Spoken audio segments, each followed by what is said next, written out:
wala silang almas. Talagang natakot na. Kahit na amoy ng sigarilyo, usok, ay natakbo na. Baka kayo nang naganako sa sunod na papatay na tayo. Takbo na tayo sa lupa. Dahil sa takot sa mga Tagalog, lumayo papunta sa tuktok ng bundok ang mga Bangon.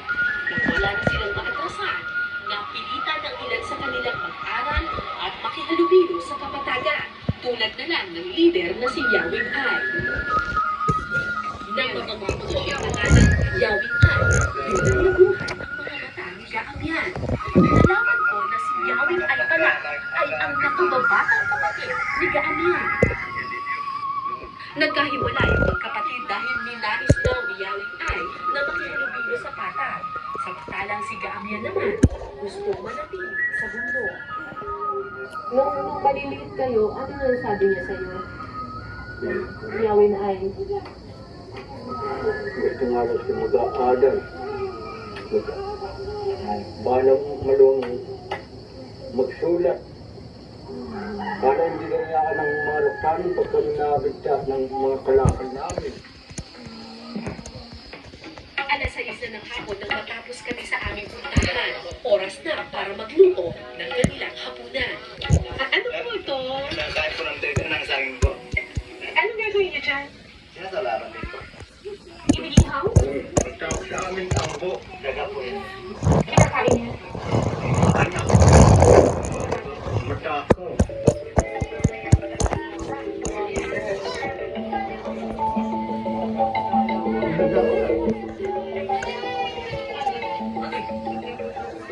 Ngayon, inihaw nila yung mga daga para masunog siya, tapos matanggal yung balahibo niya tsaka yung balat niya. Tapos mamaya, bibiakin daw nila ito para makuha nila yung mga ingredients, tapos lilinisin nila sa kanila ilalaga para kainin nila yung mga daga.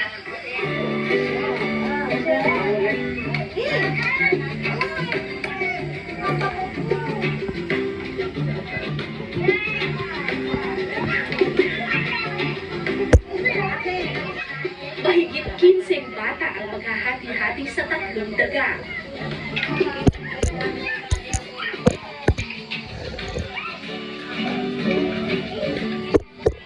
Nang naluto na ito, imbis na mag-agawan, matyagang naghintay ang bawat isa. Hinati-hati sa maliliit na parte ang daga. Walang lamahan, lahat pantay-pantay. Habang kumain ang mga bata, nagsaing naman ng kanin ang mga matatanda.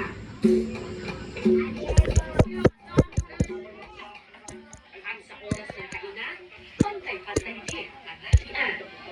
Sa tribo ng mga Bangon, ang pagkain ng isa ay pagkain ng lahat. Kapag merong nakakuha ng bigas, lahat, hindi lang sa pamilya niya ang makakakuha ng biyaya, kundi yung buong komunidad. So ito ngayon, kailangan na yung paghatian yung ng 17 na families.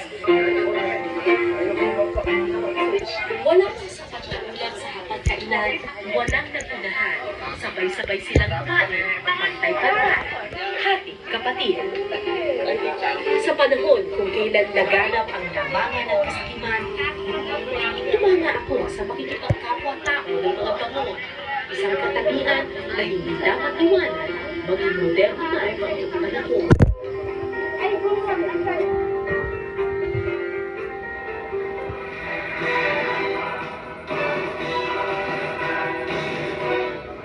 Pero dapat maliwanag na kalagay dito sa kanila na umasa at sumunod.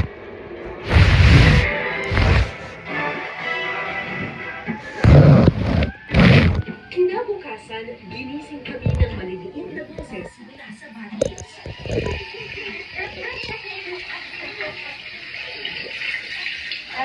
Ilang batang Bangon ang nagtipon-tipon sa isang maliit na lagusan ng tubig.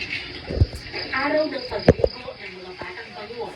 Lunes, unang araw ng pasukan.